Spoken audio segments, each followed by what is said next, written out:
not at all. There's a lot of English in the South Shore. I mean, there's a lot of English all over Montreal, but in the South Shore that I know of, you know, there's a lot of English-speaking residents.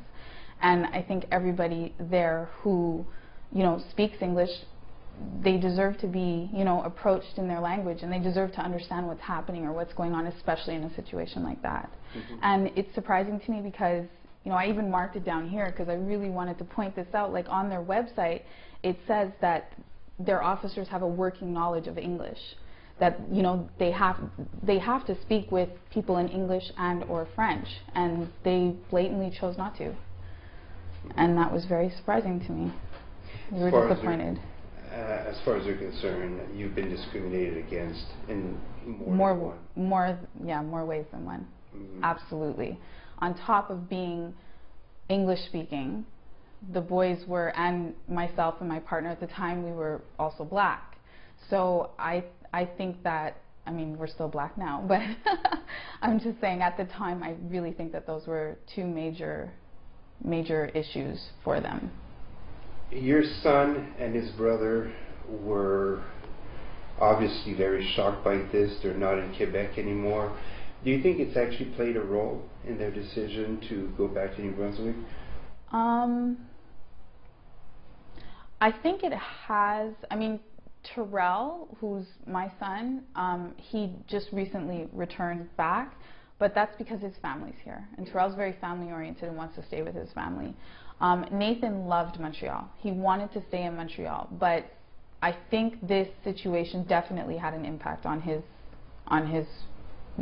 staying here. I really do. I mean, he wasn't comfortable. Every time, you know, he would go out, there would end up being an issue. Like, I mean, the one time that he went out, there was this huge issue, and if he would go out again, I was concerned. Are you guys okay? Do you have your cell phones? Call me if there's anything. Everybody in the house was nervous. You know, if a police car was passing the house, we were like, do you think they're just like following us because they found out about the complaint? Or do you think, like, we were all nervous, and it was based on the way that they treated each and every one of us. And we shouldn't have to feel that way with our police officers. You know, it's, some people may call me dramatic, but I can't help that. That's how we feel. That's how we felt. That's how I still feel.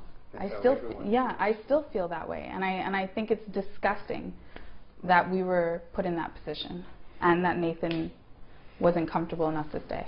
The commission, of course, did not reject the entire complaint. They're still looking at some of the aspects and the behavior of Officer M.